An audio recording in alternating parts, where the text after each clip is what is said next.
Assalamualaikum warahmatullahi wabarakatuh. Bismillahirrahmanirrahim. Alhamdulillah khalaqal mauta wal hayata liyabluwal insana ayyuhum ahsanu amala. Asyhadu an la ilaha illallah wahdahu la syarika lah wa asyhadu anna Muhammadan abduhu wa rasuluh la nabiyya ba'dah. Allahumma shalli wa sallim wa barik ala Muhammad wa ala alihi wa ashabihi wa ala man ittaba'a hudah, amma ba'd. Jamaah salat maghrib rahimakumullah. Alhamdulillah, puji dan syukur kepada Allah, salawat dan salam semoga selalu dan senantiasa Allah limpahkan untuk Nabi kita Muhammad sallallahu alaihi wasallam beserta keluarga, sahabat dan pengikut beliau sepanjang zaman. Jamaah rahimakumullah, pada materi pekan yang lalu kita menutupnya dengan obrolan antara Alim Al-Kindi dengan Abul Abbas Al-Ghifari. Yang satu mengingatkan hadis Rasul, tapi ternyata dijawab juga dengan hadis Rasul. Jadi saling mengisi dan saling melengkapi. Saat itu terjadi pandemik wabah taun. Ketika mereka duduk di atas loteng, Abul Abbas malah berdoa, mudahan unda kena wabah, mudahan unda kena wabah.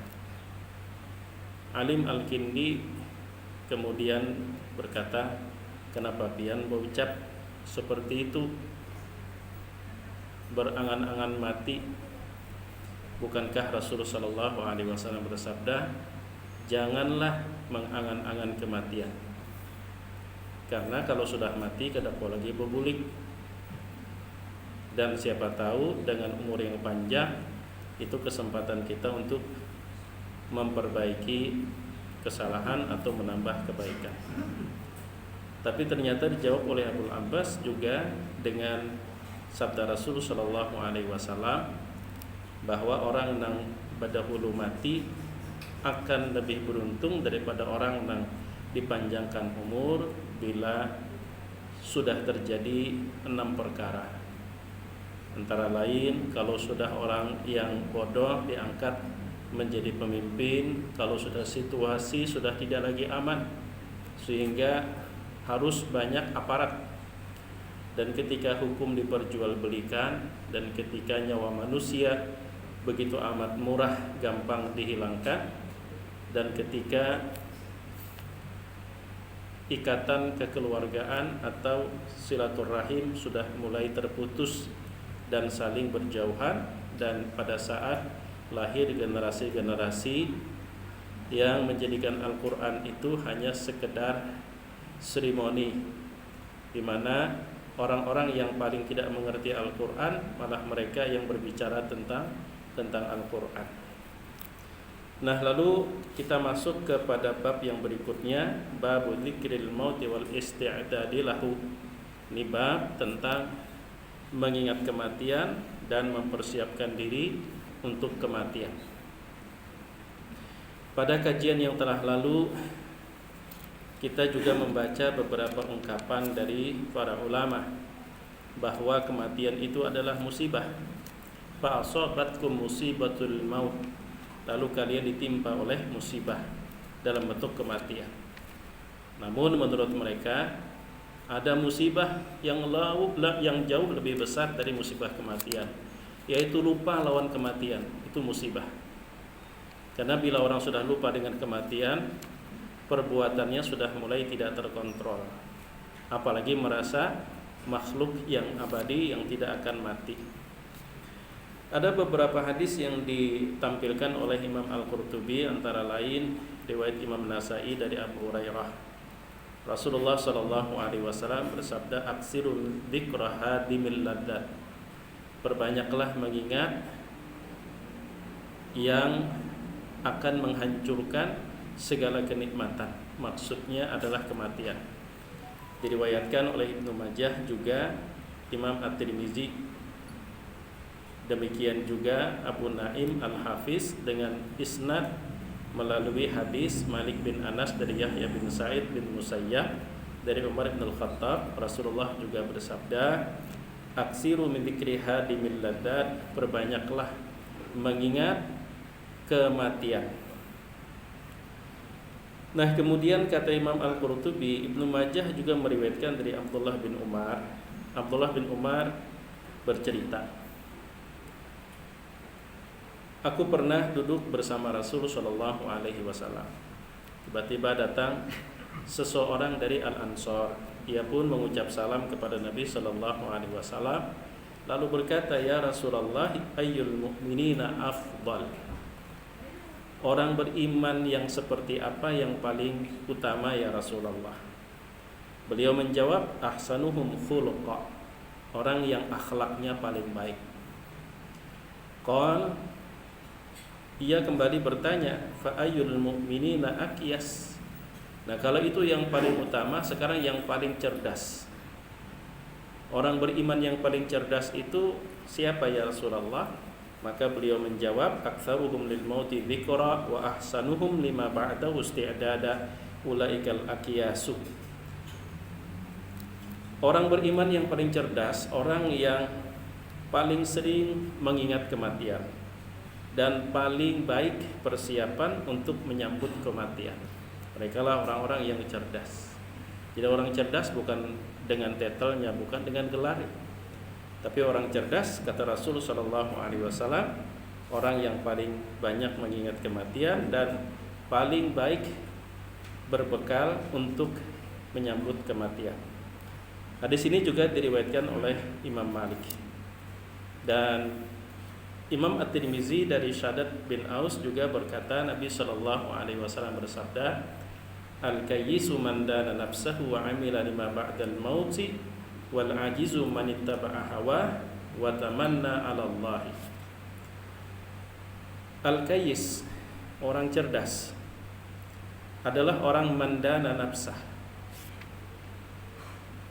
Pada pasal berikutnya Imam Al-Qurtubi memaknai apa yang dimaksud dengan dana nafsah.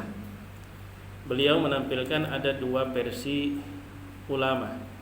Yang pertama, maksud dari mandana nafsah adalah orang yang selalu bermuhasabah. Umurku sudah berapa? Nang tersisa kira-kira apakah mungkin masih sama dengan yang sudah lalu? Kemudian yang sudah kuhabiskan selama ini lebih banyak kebaikan atau keburukan? Pahala-pahala yang kubangun dengan dosa di mana aku tergelincir, kalau dibandingkan apakah bisa mengalahkan keburukan? Jadi dana nafsah itu hasaba nafsah. Jadi makna pertama versi ulama, dana nafsah orang yang selalu bermuhasabah. Wa amila lima ba'dal maut, karena itu konsentrasinya apapun yang dia lakukan dia peruntukkan untuk bekal sesudah kematian. Bukti dia cerdas, dia melihat kehidupan akhirat itu abadi, sedangkan kehidupan dunia hanya sementara. Orang cerdas pasti akan lebih mengutamakan sesuatu yang abadi.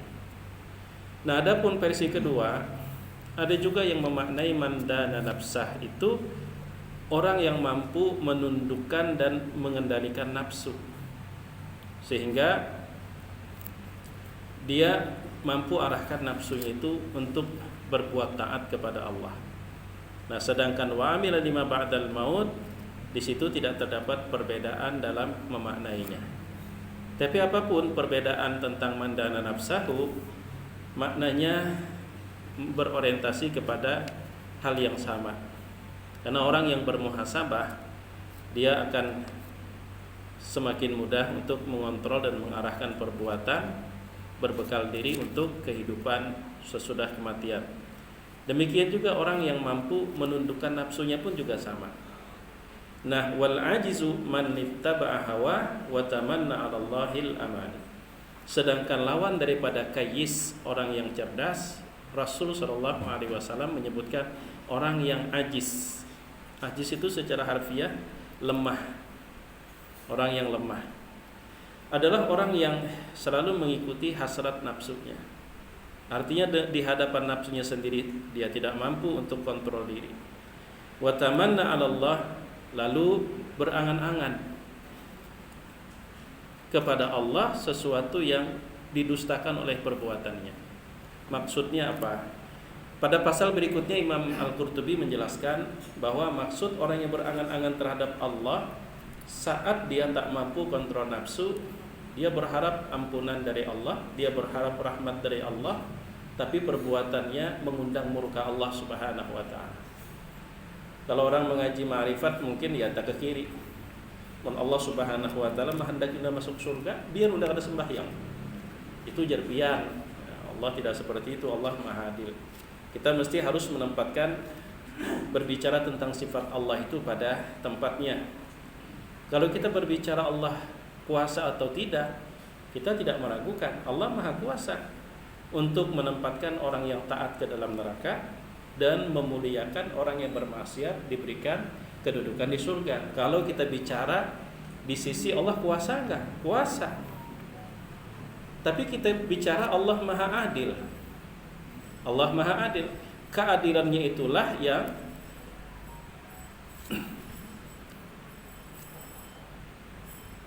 membuat kita mengerti sekalipun Allah kuasa melakukan hal silam, Allah tidak akan melakukan karena Allah Maha Adil. Nah, cuman mengarahnya kan kadang-kadang itu ilmu sebuku. Apapun penjelasannya kembali kepada satu pasal. Allah Maha Kuasa, Allah berkehendak, mun Allah berkehendak dia hendak ada sembahyang, dia hendak maksiat, Allah berkehendak hendak masuk surga.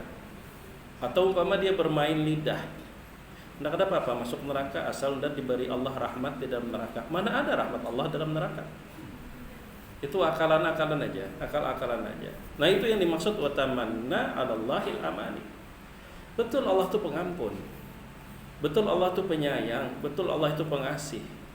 Tapi buktikan dengan seberapa maksimal engkau berusaha untuk mendapatkan kasih sayangnya. Walaupun umpama semaksimal apapun engkau melakukan sesuatu berharap kasih sayang Allah, kalau dibandingkan dengan dosa masih jauh lebih besar dosa. Hanya saja adanya kesungguhan, walaupun kesungguhan itu kalau dibanding dengan kesalahan belum mampu untuk mengimbangi kesalahan, tapi kesungguhan itulah yang membuat rahmat Allah itu dekat. Tapi berharap Allah itu mengampuni, berharap Allah itu memaafkan, berharap Allah Subhanahu wa taala mengasihi, tapi tidak ada upaya untuk mendapatkan kasih sayang Allah, malah menunjukkan sikap-sikap yang mengundang murka Allah. Pada saat seperti itu, pedenya minta ampun, sampai-sampai berucap, barangkali Tuhanku dengan Tuhan Anda itu tidak sama. Itu pernah ucapan seorang sahabat ya. Dia memang cenderung kepada paham liberal. Tuhan saya itu pengasih loh, Tuhan saya itu pemaaf, Tuhan saya itu pengampun. Kalau Anda dikit-dikit ada hukuman, dikit-dikit ini, kayaknya Tuhan kita beda ya. Ada sama-sama muslim, kayaknya Tuhan kita beda. Tuhan kamu itu yang sangat penyiksa, siksanya yang berat. Kalau Tuhan saya itu maha pemaaf, maha pengasih, maha penyayang. Nah, ucapan seperti itu sangat berbahaya. Betul, Allah itu maha pengampun, Allah maha penyayang. Tapi untuk orang seperti apa dulu? Sifat kemahaadilan Allah itulah menjadi pegangan kita, tolak ukur kita. Apakah yang akan kita dapat itu rahmat Allah atau sebaliknya? Nah, jamaah yang dimuliakan Allah Subhanahu wa taala. Dari Anas bin Malik, Rasulullah bersabda, perbanyaklah mengingat kematian, karena mengingat kematian itu dapat membersihkan dosa dan membuat orang tidak mabuk dengan dunia.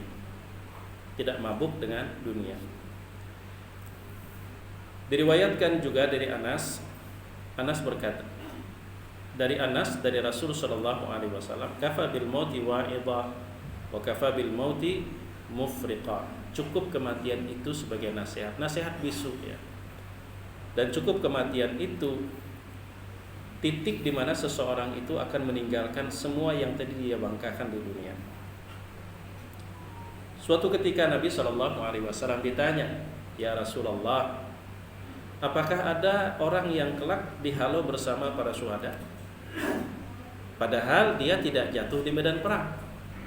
Naam, kata Rasul, ya ada. Man yadhkurul mauta fil yawmi wal lailati 20 marrah. Orang yang dalam sehari semalam dia ingat kematian sebanyak 20 kali. 20 kali. Jamaah yang dimuliakan Allah Subhanahu wa taala. Lalu kata Imam Al-Qurtubi pasal berikutnya, idza thabata ma dzakarna. Sudah kalian bacakan apa yang telah kami sebutkan?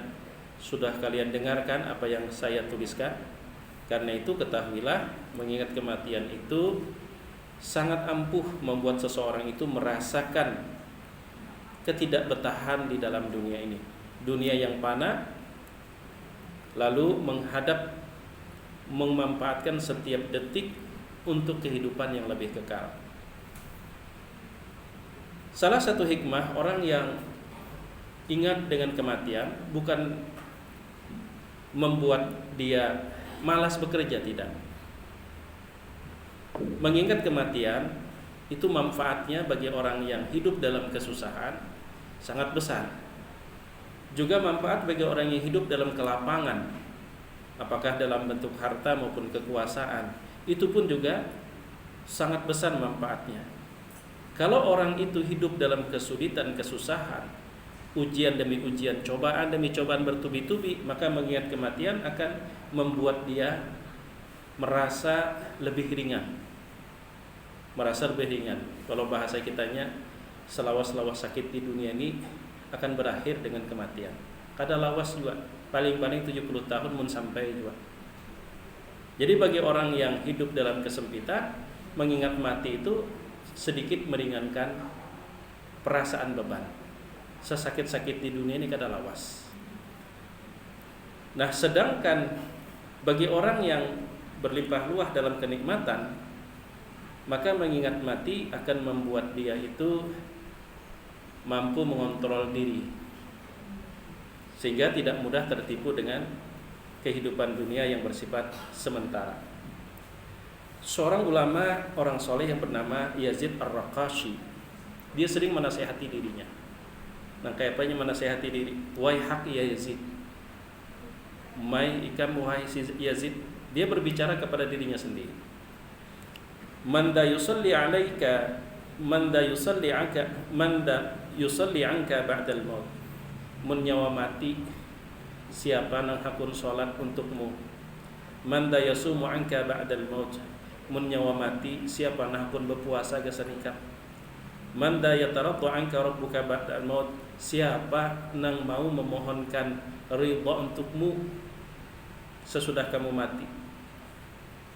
Lalu Yazid Ar-Raqashi kemudian berkata kepada murid-muridnya, ayuhan nas, wahai sekalian manusia, ala tabkuna wa tanuhuna ala anfusikum baqi hayatikum.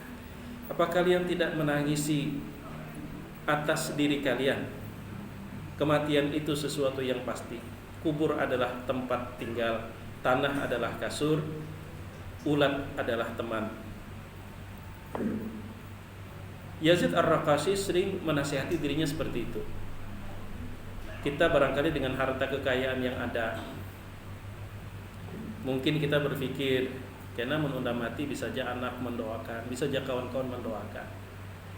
Itu kan maunya kita. Coba kita lihat kenyataan. Faktanya seperti apa? Limbah seseorang meninggal dunia, sebulan pertama rutin masih melangi ke kubur, mendoakan sebulan pertama. Masih menziarahi. Mbak sudah masuk setengah tahun, kada lagi tiap hari, berkurang. Melewati memasuki tahun kedua, mulai kada diingat lagi. Apalagi sudah bertahun-tahun. Nang tadi semangat hari-hari menjangguki kan kada ingat lagi. Kalaupun toh umpama tetap mengingat, tapi tidak sesemangat pada saat masa-masa berkabung. Nah, karena itulah Hatim Al-Assam ketika ditanya oleh gurunya Syaqiq Al-Balkhi tentang apa yang didapat selama berguru kurang lebih 33 tahun. Kata Hatim Al-Assam ada 8 faidah, yang salah satunya Ujar Hatim al-Asam, aku lihat manusia itu masing-masing punya banda, sesuatu yang disayangi, sesuatu yang diperjuangkan, sesuatu yang dirindukan. Tapi kuperhatikan, apapun bentuknya yang disayangi oleh manusia, dia berjuang untuk membela, mempertahankannya. Ada yang hanya menemaninya sebatas inya sehat, imahnya garing meninggalkan. Ada juga yang lebih lama bertahan, tapi hanya sampai ke pinggir lubang kuburan. Imbas sudah dimasukkan, bulikan. Lalu aku berpikir, yang seharusnya kita perjuangkan, yang harus kita rindukan itu adalah apa yang mau dan siap menemani kita sampai ke dalam kubur saat kita seorang diri. Dan kutemukan hanya satu, yaitu amal soleh. Karena itulah kata Hatim al-Asam, wahai guruku Syakik al-Balkhi, aku selalu berusaha untuk tidak pernah melewatkan kesempatan untuk beramal soleh. Dengan semangat, itulah yang akan menemaniku saat yang tadi ku cintai mulai meninggalkan, pada saat aku mulai jatuh sakit. Bahkan yang tadi masih setia menemaniku saat ku sakit, tapi ternyata meninggalkan aku saat aku dimasukkan ke dalam kubur. Karena itu aku bersumpah kepada diriku, aku tidak akan mensia-siakan kesempatan untuk berbuat baik, karena kebaikan itulah yang akan menemaniku sampai masuk ke dalam kubur. Itu kata Hatim al-Asam. Jamaah yang dimuliakan Allah Subhanahu wa taala.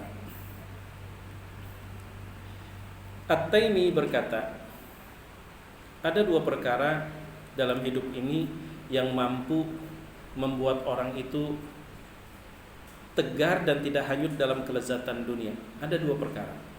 Yang pertama mengingat kematian, dan yang kedua adalah membayangkan bagaimana nanti diadili di hadapan Allah Subhanahu wa taala. Dua hal itu sangat ampuh sekali. Jika kita sedang larut dan hanyut, mabuk dengan kenikmatan dunia apapun bentuknya, harta benda, kekuasaan, pangkat dan jabatan, maka cobalah untuk mengingat dua perkara ini, kata At-Taimi. Karena insya Allah itu sangat ampuh. Yang tadinya mabuk sadar, ingat kematian, dan bayangkan nanti ketika berada di hadapan Allah Subhanahu wa taala untuk mempertanggungjawabkan segala apa yang pernah dilakukan semasa di dunia. Diriwayatkan Umar bin Abdul Aziz radhiyallahu an, beliau sering mengumpulkan para ulama. Untuk apa dikumpulkan? Untuk mendengar nasihat dari mereka, mengingatkan tentang kematian, mengingatkan tentang akhirat.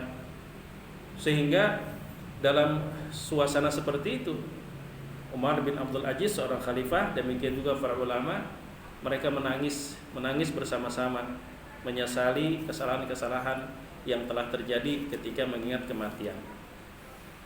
Abu Nuaim pun juga bercerita, Sufyan Ats-Tsauri, kita kenal dengan Sufyan Ats-Tsauri, seorang sosok yang luar biasa, ulama besar generasi tabi'in. Idza dzukiral maut la yuntafa'u bihi ayyam.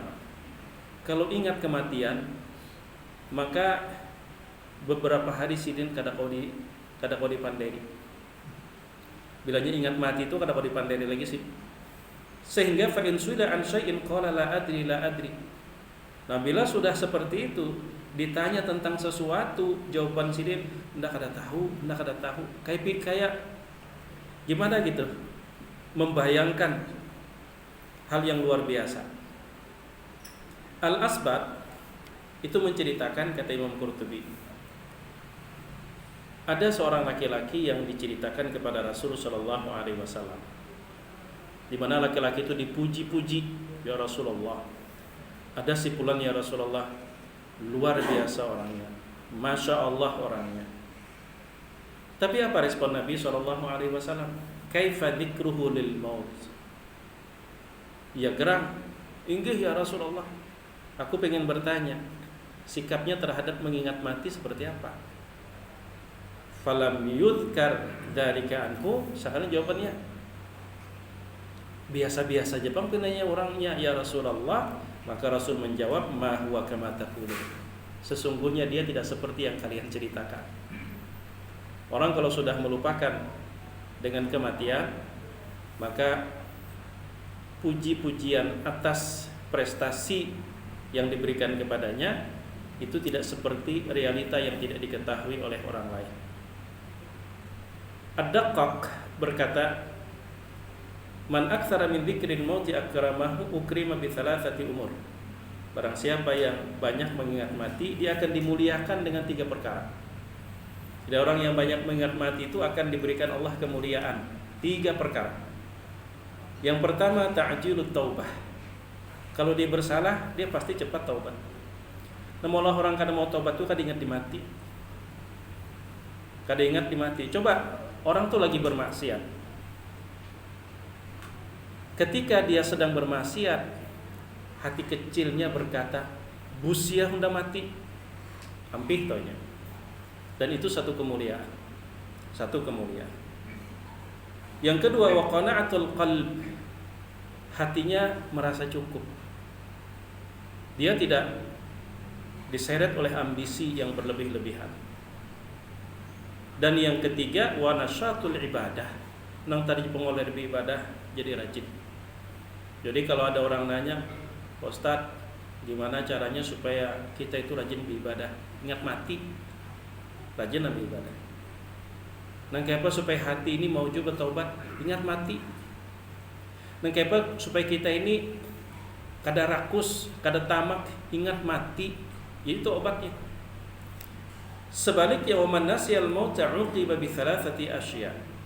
Barang siapa yang lupa terhadap kematian, dia akan dihukum, disiksa dengan 3 perkara. Jadi 3 perkara ini subhanallah itu siksa yang disegerakan di dunia. Yang pertama, taswifut taubah. Dia akan menunda-nunda taubat. Kalau orang sudah lupa dengan kematian, maka maksiatnya akan terus berlanjut. Anda masih anum, belum jua garing, belum ada riwayat pernah masuk ke rumah sakit. Perlu kita ketahui, mati itu tidak pernah disyaratkan harus sakit. Tidak ada syarat orang mati itu harus tua. Kalau kita berpikir, Anda masih anum, Anda masih kuat, kada ada riwayat catatan di rumah sakit manapun, cari aja situ. Kada ada riwayat, berarti kita telah tertipu. Telah tertipu. Jadi siksa yang disegerakan di dunia buat orang yang lupa dengan kematian, pertama, dia cenderung menunda taubat. Cenderung menunda taubat. Dalam buku At-Tadhkirah ini pun juga Imam Qurtubi menceritakannya. Menceritakan seseorang pemuda, dia ahli ibadah. Karena ahli ibadahnya itu Allah berikan satu karamah atau kemuliaan. Dia bisa berbicara dengan iblis. Dia bisa berbicara dengan iblis. Suatu ketika dia bertanya kepada iblis, "Iblis, kamu kan bisa mencuri informasi dari langit. Coba bang carikan informasi. Aku ini berapa tahun lagi hidup?" Padahal dia rajin ibadah. Namanya iblis, pengalamannya tidak kita ragukan. Lalu iblis pun menyampaikan, "Mun kada salah, kurang lebih 40 tahun lagi kamu kulihat tercatat di Lauhil Mahfuz. Mun kada salah juga Pak." Manusia sekalipun dia tahu berita yang dia terima itu bohong, sedikit banyak tuh berpengaruh dalam pikiran. Bisa bujur nih. Apalagi yang namanya kebohongan, kalau sudah digoreng setiap hari, dia akan menjadi kebenaran menurut asumsi orang banyak. Rupanya karena sedikit banyak terpengaruh, dan masih anum, aku masih muda, masih kuat, nggak ada riwayat sakit, lebih-lebih masih 40 tahun, masih lama. Ternyata dia pun bermaksiat. Tiba-tiba malaikat pencabut nyawa datang. "Kenapa aku dicabut? Bukankah Aku umur 40 tahun, memang kamu dari siapa? Iblis dipercayai. Sama teringat cerita. Ini sekedar kisah. Jadi mengisahkan salah satu karomah guru sekumpul. Cuman sekedar cerita. Ulun mendengar sebuah ceramah. Jadi ujar sidin nih, keramat guru sekumpul. Suatu ketika maling masuk ke rumah orang sugih. Mungkin pian pernah dengar ceramah itu. Masuk ke rumah orang sugih. Di rumah orang sugih itu ada gambar guru sekumpul besar mengikuti tungkat. Suasana rumah ngaran malam ramang-ramang. Rupanya ada yang mencatuk dari belakang. Ujar si maling nih. Mencatukkan di belakang, terkejut melihat sekalinya gambar singganalan, gambar guru sekumpul. Jadi cerita maling itu jadikan sebagai bukti karomah guru sekumpul. Jamaah yang kritis tentu berpikir, maling percayalah pian, kisah maling. Hadis ya kalau diceritakan oleh orang yang kadang berbohong aja nggak bisa diterima. Sampai beliau menegaskan malingnya seorang nama kisah lawan undah. Emang percaya pian kabar dibawa oleh maling? Artinya keakuratan, kebenaran kisah maling itu aja kadang kalau kita terima. Dalam hal kita menseleksi berita hadis sahih aja yang ketika terpenuhi persyaratan baru kita bisa merasa aman menerima, itu kan luar biasa. Ini orangnya fasik, orangnya pelaku dosa, membawa berita, yakin kita dengan berita tersebut ada didosainya lah seorang. Nah, andai kata nama kayak satu orang yang saleh, orang yang tidak melakukan perbuatan dosa, orang amanah, orang yang tidak terkenal berbohong, orang yang selalu jujur berkisah, nah silahkan kita mudah percaya. Ini maling nama kisah dipercayai. Tapi yang namanya manusia sedikit banyak biar didustai orang membekas dalam hati. Membekas dalam hati. Pian umur tuh 50 tahun terdapat kekawanan, mawit mudanya pian, boh awit muda udah bercucu, bulik ya pian berceramin. Bulik ya berceramin. Belum sampai ke rumah, mobil orang parkir ada sepion meitihi bujurkah, padahal tahu aja seorang tuh 50 ke atas sudah umur, ada jangan bocap nak itu. Secara logika kita memang menolak nyawa ini berdusta, gayaan aja kalau kan kita secara ucapan tidak percaya dengan pernyataan inya, tapi bahasa tubuh kita penasaran, baca ramin balik ke rumah. Itulah karakter sifat manusia. Jamaah yang dimuliakan Allah Subhanahu wa taala.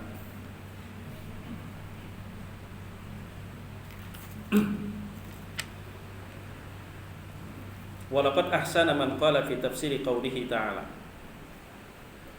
Betapa indah orang yang menguraikan tentang firman Allah Subhanahu wa taala, wabtaghi fi ma atakallahu darul akhirah. Kejarlah pada nikmat duniawi yang Allah berikan kepada kamu, apa yang dikejar? Negeri akhirat. Surah Qasas ayat 77. Lalu orang ini menafsirkan begini. Utlub fi ma atakallahu minad dunya. Kejarlah pada kenikmatan duniawi yang Allah berikan kepada engkau, negeri akhirat yaitu surga. Karena orang beriman itu sejatinya ketika diberikan dunia, dia menggunakan untuk sesuatu yang bermanfaat buatnya di akhirat. Dia tidak akan menghabiskan untuk kembali menjadi tanah, untuk kembali menjadi air, apalagi untuk melakukan hal-hal kezaliman. Jadi seakan-akan faka'annahum qalu la tansa'annaka tatruku jami'a malik illa nasibaka alladhi wal kafan. Jadi seakan-akan ayat itu mengisyaratkan, jangan lupa apa yang kau miliki itu pasti akan kau tinggalkan. Yang terbawa dari harta benda dunia ini cuma kain kafan. Selebihnya daripada itu maka menjadi warisan yang diperebutkan oleh kerabat ahli warismu. Jamaah yang dimuliakan Allah Subhanahu wa taala, kemudian pasal ma yuzakkirul mauta wal akhirata wa yazidu fid dunya. Bab tentang perkara-perkara yang bisa membuat orang itu ingat mati, ingat akhirat, dan membuat dia tidak mabuk terhadap dunia. Beberapa hadis yang ditampilkan oleh Imam Al-Qurtubi. Pertama, riwayat Imam Muslim dari Abu Hurairah, Rasul sallallahu alaihi wasallam bersabda, Rasul sallallahu alaihi wasallam, kata Abu Hurairah, pernah menziarahi kubur ibunya, Aminah binti Wahab. Rasul menangis, dan menangis pula lah bersama beliau orang-orang yang ada bersama Rasul sallallahu alaihi wasallam. Ketika itu mereka bertanya, "Ya Rasulullah, apa yang membuat engkau menangis?" Ini hadis riwayat Imam Muslim. Rasul berkata, "Ista'dhantu rabbi an astaghfira laha falam yu'dhan li wasta'dhantu fi an azura qabraha fa'adhina li." Aku minta izin kepada Tuhanku untuk memohonkan ampun untuk ibuku, tapi aku tidak diizinkan. Lalu aku meminta izin untuk berziarah ke kuburnya, dan aku diizinkan. Fazurul kubura fa innaha tudzakkirul maut. Karena itu berziarahlah ke kubur, sesungguhnya ziarah kubur itu dapat mengingatkan tentang kematian. Hadis riwayat Imam Muslim. Dan dari Ibnu Majah, dari Abdullah bin Mas'ud, Rasulullah sallallahu alaihi wasallam bersabda, "Kuntu nahaitukum an ziyaratil kubur fazuruha." Dulu, kata Rasul, aku melarang kalian itu berziarah ke kubur. Itu dulu. Fazuruha, adapun sekarang silahkan. Fa innaha tuzahidu fid dunya, karena berziarah ke kubur itu akan membuat kita ingat bahwa dunia ini tidak boleh membuat kita mabuk, dan kubur mengingatkan akhirat.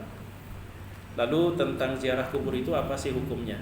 Imam Al-Qurtubi juga mengupas, cukup bijak beliau. Ulun bacakan langsung terjemahnya saja.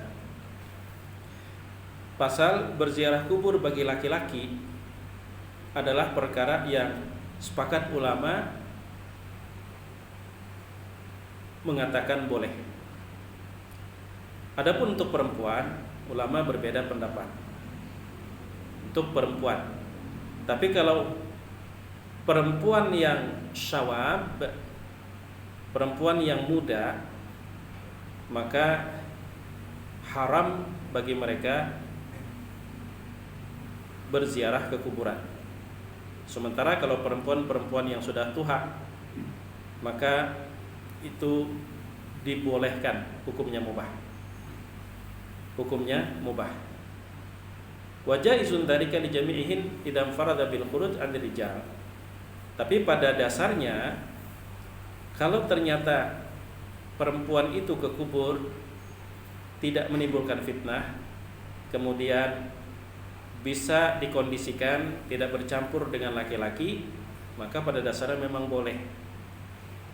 Akan tetapi kalau ternyata di situ terdapat fitnah, perempuan yang ziarah ke kubur tidak menahan perasaan, tidak mampu menahan perasaan sehingga kembali menangis larut dalam kesedihan, maka ulama menegaskan dianjurkan untuk perempuan seperti itu untuk tidak ke kuburan.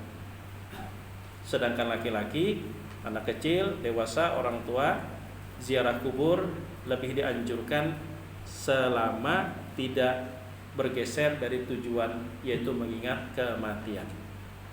Kalau untuk perempuan dilihat dulu tua, muda, atau kehadirannya akan menimbulkan fitnah. Kalau bagi perempuan-perempuan yang tua, atau umpama tidak begitu tua tapi tidak menimbulkan fitnah, tidak terjadi di situ bercampur antara laki-laki dan perempuan, mampu untuk mengendalikan perasaan untuk tidak kembali larut dalam kesedihan, terlebih dapat memaksimalkan ziarahnya untuk mengingat kematian, maka bagi perempuan yang seperti itu boleh. Perempuan seperti itu boleh.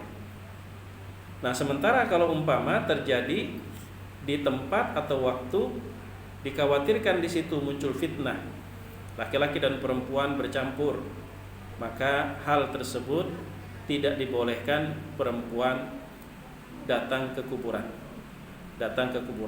Karena kata Imam Al-Qurtubi, bisa jadi seorang laki-laki dia ziarah ke kubur, niatnya udah betul, ingin menasehati diri, niatnya betul, tapi karena di situ bercampur dengan perempuan, tengah jalan niatnya berubah. Sebaliknya juga demikian. Si perempuan tadi niatnya bujur aja mulai rumah sudah, tapi anggarannya tercampur, sedikit banyak kita kadang mau menghindar, mata terlihat, melirik kiri kanan, mulusnya ini anak siapa, ya Allah. Padahal di kuburan masih sempat-sempatnya untuk berpikir seperti itu. Nah, oleh karena itu, jamaah yang dimuliakan Allah Subhanahu wa taala, kita mesti bijak melihat situasi dan keadaan. Kalau untuk laki-laki, ulama sepakat selama tidak bergeser dari tujuan dan syariat orang ziarah ke kubur, maka ziarah kubur akan mengingatkan dengan kematian. Tapi kalau udah tujuannya bergeser, bukannya mengingat kematian, bukannya mendoakan orang yang telah meninggal dunia, tapi malah meminta-minta, maka inilah yang gencar-gencarnya dakwah tauhid memerangi hal seperti itu. Cuman kita pun juga mesti harus bijak, jangan kita generalkan. Karena kalau bicara tentang hukum itu sifatnya faktual. Realnya seperti apa? Jangan sampai ketika kita dakwah tauhid seakan-akan ziarah kubur itu mutlak tidak boleh. Padahal kan terjadinya pergeseran, terjadi penyimpangan itu tidak terjadi pada setiap orang. Jadi kalau kita bicara secara hukum tanpa melihat real, ziarah kubur itu salah satu syariat yang dianjurkan oleh Rasul agar orang mudah mengingat kematian. Tapi dia akan berubah hukumnya, bisa menjadi haram atau dia bisa menjadi perkara yang dianjurkan, tergantung nanti realnya di lapangan. Nah, karena perempuan itu lebih menonjol perasaan, beda dengan laki-laki. Karena itu untuk perempuan ulama berbeda pandangan. Ada yang mengatakan boleh jika aman, tapi ada yang mengatakan tidak boleh. Kenapa? Anda bisa menjamin gak aman? Orang yang sudah move on ketika ditinggal wafat oleh suaminya 1 tahun yang lalu, ketika dia berziarah ke kubur, dia akan kembali larut dengan kesedihan. Siapa yang menjamin? Nah, yang mengatakan itu tidak boleh secara mutlak bagi perempuan itu menggunakan kaidah saddud dzara'i, antisipasi. Sebenarnya tidak dilarang, cuman karena kasusnya lebih sering keliru dalam tujuan, maka lebih baik ditutup dia sama sekali. Itu untuk perempuan. Sedangkan yang membolehkan buat perempuan untuk ziarah ke kubur, salah satunya seperti Syekh Muhammad Arsyad Al-Banjari di dalam bukunya Sabil Al-Muhtadin, itu pun memberikan catatan. Pertama, tidak menimbulkan fitnah. Yang kedua, tidak mengoyak luka kesedihan yang sudah mulai pulih. Kemudian di situ tidak bercampur dengan laki-laki. Jadi Syekh Muhammad Arsyad Al-Banjari pun membenarkan perempuan ziarah ke kubur, tapi dengan catatan. Jadi catatannya betul-betul mengingat kematian. Yang kedua, tidak kembali larut dalam kesedihan. Yang ketiga, tidak tercampur di situ dengan lawan jenis sehingga menimbulkan fitnah. Dan yang keempat, sama dengan yang kedua tadi, memiliki kuat perasaan. Jadi kada larut dalam kesedihan. Nah, bila itu terpenuhi, kata Syekh Muhammad Arsyad Al-Banjari, maka ucapan Rasul yang bersifat umum berlaku buat kaum perempuan. Apa yang bersifat umum? Ala fazuruha, sekarang silahkan berziarahlah. Jadi ucapannya umum, berlaku untuk laki-laki, tapi juga berlaku untuk laki-laki, juga berlaku untuk perempuan. Syarat ketentuan bagi perempuan harus diperhatikan. Terakhir, untuk dikubur, bagi kita Beda apa yang kita yakini dengan keyakinan lokal. Kalau keyakinan lokal itu kan ketika seseorang itu sudah meninggal dunia, yang hidup masih bisa berinteraksi, berhubungan dengan yang sudah meninggal dunia. Dan itu terlihat dari anggapan dan keyakinan mendoakan itu mesti harus di kuburan. Mesti harus di kuburan. Itu menandakan adanya kesan bahwa hubungan kita dengan orang yang sudah meninggal dunia seperti hubungan kita ketika mereka masih hidup.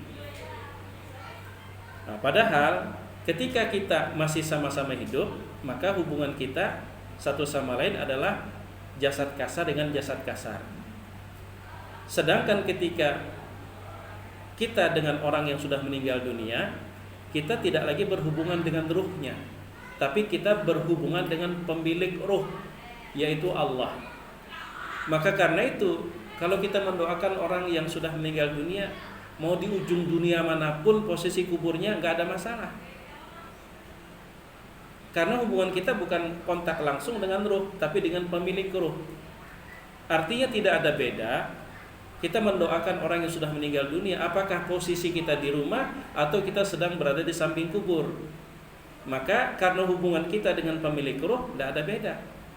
Artinya kalau kita posisi sedang berada di rumah, maka tidak perlu kita paksakan berdoa harus di samping kuburan. Tapi kalau kita memang kebetulan kita berada di dekat kuburan, maka gunakan kesempatan untuk mendoakan mereka, minimal sekali dengan ucapan salam, assalamualaikum ahlad diyar. Semoga Allah melimpahkan kesejahteraan kepada pian-pian seberataan, wahai penghuni komplek akhirat. Jadi tidak ada beda. Sementara kalau ada kecenderungan membedakan, mun kita berdoa di samping kuburannya itu lebih mantap ketimbang kita mendoakan cuma di rumah saja, berarti kita masih mengadopsi keyakinan lokal yang seakan-akan kita tetap berhubungan langsung dengan ruh yang sudah meninggal dunia. Padahal kita ketika seseorang udah wafat, hubungan kita bukan lagi dengan ruhnya, tapi hubungan kita dengan pemilik ruh. Sehingga dimanapun berada tidak ada masalah.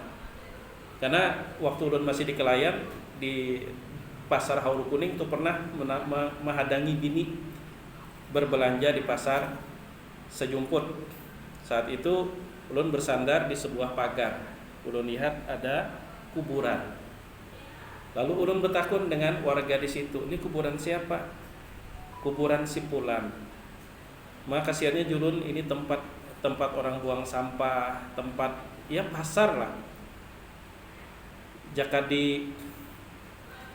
dimuliakan lah, maksudnya bukan jangan sampai di situ orang buang sampah dan sebagainya. Secara hukum fikih sebenarnya sudah cukup alasan untuk membongkar dan memindah.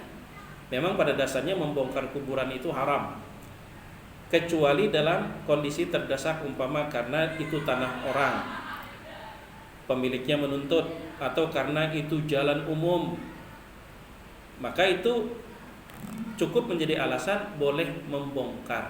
Termasuk tadi di situ tempat pembuangan sampah. Rupanya apa jawab nang menunggu warung?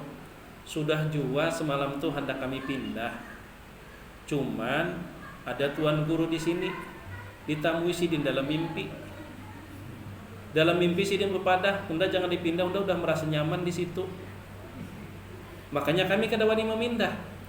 Karena ada tuan guru di sini nang bermimpi, ditamui sidin dalam mimpi, lalu bepadah, "Unda jangan dipindah lah karena Unda udah merasa nyaman di situ." Jadi seakan-akan tempat itu yang membuat orang nyaman, padahal yang membuat orang nyaman susah dalam kubur itu kan amal perbuatan semasa hidup. Nah, jadi memang kita tidak bisa pungkiri di lapisan masyarakat kita masih terdapat ya keyakinan-keyakinan lokal, sehingga nyaman atau susahnya orang dalam kubur itu hubungannya bukan dengan amal soleh, tapi dengan dimananya dikubur, dimananya dikubur. Bahkan kadang-kadang ada juga hal yang lucu. Ada hal yang lucu. Apa yang lucu?